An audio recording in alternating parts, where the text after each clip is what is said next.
Hey guys, how's it going? It's Al. Week 10 Thursday Night Football, and we've got a matchup between the Atlanta Falcons and the Carolina Panthers. Now, I'm just going to tell you, the best part about this matchup this week is the cool all-black uniforms with the black helmets that the Panthers are going to be wearing. They look really good. Like, Field Yates tweeted out a thing with like 4 pictures of the new helmet. One of them, the guy was doing like the Marvel superhero pose with like the hand on the ground, the one leg out, all that stuff. I'm telling you this much about the uniforms because this game could be trash. There's really no two ways about it. We have two of the slowest teams in the league. The Carolina Panthers run the least amount of plays per game, and the Falcons run the 29th most plays per game, which collectively, based on how much they run the football, is going to lead to this slogfest bully ball. Now, thankfully, neither team can stop the run, and both teams are going to want to establish the hell out of it. So we're going to take a look at the captains. It's going to be an ugly showdown. Okay, just prepare yourself, mentally prepare yourself when you're making lineups to build stupid and ugly lineups. I'm serious. Let's go. He's a legend. Be sure to join the Smiz Gang Listener League. You got to use my links to get in there. So smizzle.tv/links will take you to the link tree where all of those links exist right here. The Twitch stream, you can go follow me there. Instagram, go follow me there. Right here, Smiz Gang Listener League. The only way in. Jump on our Discord. Give some money to No Kid Hungry, because if you've just enjoyed the content or won a little bit of money this year, it would be great if we could get to our fundraising goal in the season. And like everything else that we do is involved right here in the link tree, smizzle.tv/links will take you right there. So as I said, a $10 entry fee, absolutely no rake. $45,000 in, $45,000 right back out. I'll shout out the top 10 finishers on the recap video on the Al Smizzle Fantasy. I can't even speak today. Al Smizzle Fantasy Football channel. Every single Monday, the recap video for week 9 is live if you wanted to go check that out. As I said in the open, here's these dope new helmets. Look at these black helmets. Black on black with the blue and silver. There's that Marvel pose that I was talking about. Love it. Absolutely love it. What I don't love is like literally everything else in this game. So the Falcons are favored by 3. The Panthers and them have a total of 44.5. So like kind of just a normal game. It could have been like a 35 or a 37 point total. So at least Vegas is expecting some scoring in this one. And as Carolina has been so forgiving and giving to opposing running backs and opposing everything, Cordell Patterson is back. They eased him back in. Their words, right? We're going to ease Cordell Patterson back in. He is, in my opinion, probably the optimal captain amongst running backs in this game. He has the highest touchdown potential. He is going to get the most volume of the running backs on Atlanta and goes up against a defense that is ill-equipped to stop him. I hope that they get back to giving him this type of usage in the passing game, where they gave him like 5 targets in week 1, as opposed to the 1 target that he got in 3 of the last 4 games that he started and finished. This is the game that he left with injury, so I'm not counting that one. Started and finished with 1 target each. They've been very efficient at running the football, has Atlanta, with Marcus Mariota under center. Mariota, another viable captain in this spot, because of what he's providing with his legs, and then sometimes he gets there through the air. I don't think there's going to be a lot of scoring in this game, and I think that it's going to be spread out. But one big play can make for everything to change. So if you're playing Marcus Mariota as your captain, I don't know if you need to stack 2 guys with him because of how infrequently they throw the football. But I am going to build a group that's going to say that I need at least some of their pass catchers in that. Again, it's a really stupid game. I apologize for how stupid this game is. But there's the first 2. Go as the K-ish, sure. Bird has been in that. Kadero Hodge, Pruitt, whatever you want else you'll throw in there. Younghoe Koo as well, because the kicker correlates well. If you want to say at least 1, I'm fine with that, right? That way you're at least going to get more of the running backs, because I don't think there's going to be a lot of plays. Neither team averages 60 plays per game. We could see like low 50s in plays from both of these teams this week, specifically in this game. Now, getting to some other captains. Drake London, he's fine. We haven't seen him do anything. Like, he hasn't even busted a grape since like week 3. So I'm not probably going to have very much of him in the captain spot, but if he catches a touchdown, it could, he's somebody you're going to want to have because of the amount of volume that he sees in their passing game. He gets a good amount, like, they just don't throw the ball a lot, right? So like, it's going to be the running backs going to be your optimal captains, but like, I think Kyle Pitts is pretty sneaky as a captain. off of a 19-point game in week 8. He only scored 4.7 last week on 7 targets, but he had like 200 air yards in this. He had like a ton of air yards in that game. Kyle Pitts actually, for showdown purposes, is a really good captain to take a stab at. I would love to be double the field on whatever is projected for Kyle Pitts at captain for this particular game, right? So I think we're at a point where everybody's fed up with Kyle Pitts and everybody's fed up with the way that Atlanta runs this offense.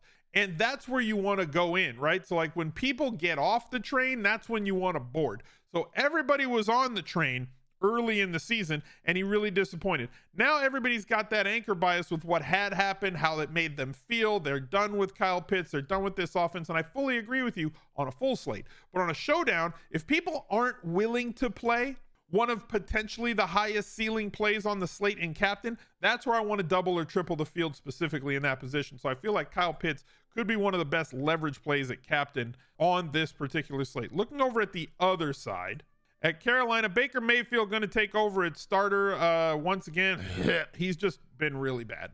There's no two ways about it. And what makes Baker Mayfield worse is that he just refuses to throw the ball to DJ Moore. Like his DJ Moore, this is with Baker starting. This is with PJ starting. This is back when Baker took over for PJ because they were doing terribly against Cincinnati. So like now we're going back to the DJ Moore. We're like, can you please just throw the ball to DJ Moore? We know what he can do. Also, one of the more optimal captains. I think it's DJ Moore, then Cordero Patterson, then Mariota. Sorry.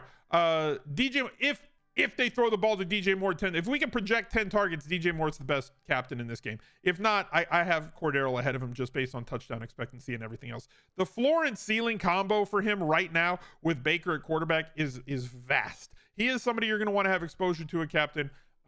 Make your decisions as the game goes along.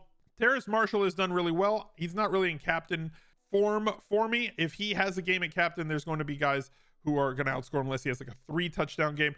But Deontay Foreman, as many trips to the red zone as Atlanta allows, has multiple touchdown upside here. Specifically, if Chuba Hubbard is out once again and on the short week, he very well might be. I'm erasing this 4.1 fantasy point game because they were down like 78 points in the first quarter because Joe Mixon scored 206 touchdowns last week. Don't fact check me, but you know I'm close. So Atlanta, last time they played, 26 carries, 118 yards, 34.8 fantasy points. Like this is a good matchup for him. And he is really solid when given the carries on the ground. He just wasn't going to get that. And he's somebody that gets stronger as the game goes along. A big rumbling running back. So that's my last captain that I think is somewhat viable in that spot for this week. Like I said earlier, go take a look over at No Kid Hungry. Smizzle.tv/charity will get you there. We're trying to get to $100,000 raised as a community. I'm not expecting all 100,000 to come from you guys, but so for every single $10,000 our community raises, I will match $10,000 on my own. We've already hit 2 of those matches. 2 of them have been unlocked. They're already in the kitty right down there, as you can see. When we get to $50,000 raised, we're just over 41,000 at this point. I will kick in another $10,000. We have 2 months to go on this one. It will end on the 31st of December. So if you've had some winnings this year in daily fantasy, if you've really enjoyed the content, if you just want to help out a great cause, 100% tax deductible, go to smizzle.tv/charity and donate something, anything, to No Kid Hungry Day. Every single dollar helps. So thank you guys for a couple of dart throws. Since you guys really like the dart throws that we've been doing recently, I have 2 of them for you in this game. They're thin. Deal with it. Number 1, Tommy Tremble.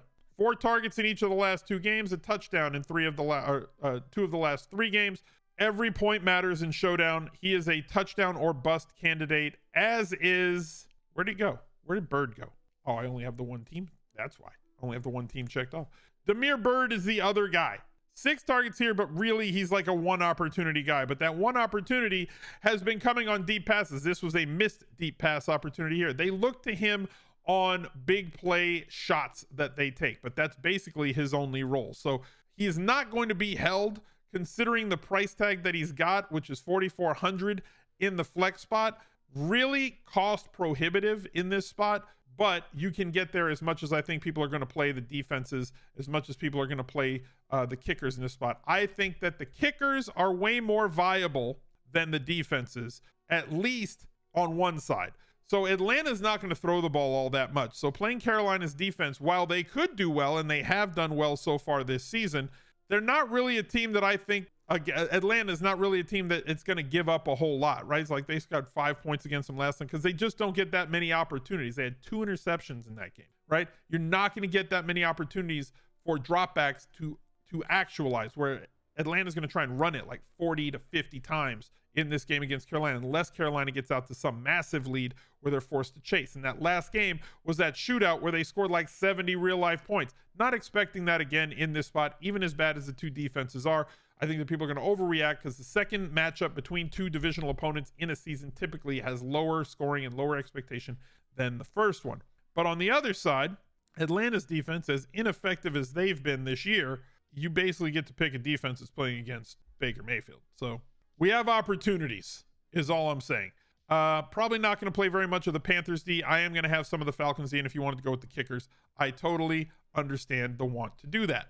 Taking a look over at the Fantasy Labs lineup builder, we're going to go through all the different settings that I have. We kind of talked about them before. I do not allow kicker or defensive captain. If you want to, go ahead. It's up to you. You're the one that's clicking submit on your lineups. You build them the way that you want to. This is what I do. I will pair my captain quarterback with at least 2 of the wide receiver, tight end, and kicker from their team. You can build a separate rule. You could say including only Carolina for this one. Build a second one where it's at least 1 for Atlanta if you wanted to do just that, because I have different rules for different types of quarterbacks. But I'm not sure how much Baker captain I'm going to have in this game. But when I do have Baker captain, I definitely want 2 of his pass catchers. Pair that quarterback with one of the skill position players from the opponent, at least one of the skill position players. Captain wide receiver, make their quarterback be in that lineup. Captain tight end, make their quarterback be in that lineup, and limit to at most 1 defense kicker from the same game. You can tweak this to 2 for a game like this if you wanted to. And then I build that custom rule. Come over here, at least 1 player from running back, wide receiver, and tight end where the projected ownership is less than 20%. That makes it easy. Or you can go over to the player groups and build a group of specifically the low percentage guys that you want in your lineups.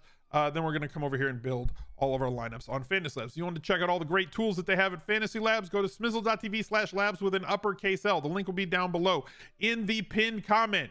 Go check them out. The best deal that they have is the 8-month subscription.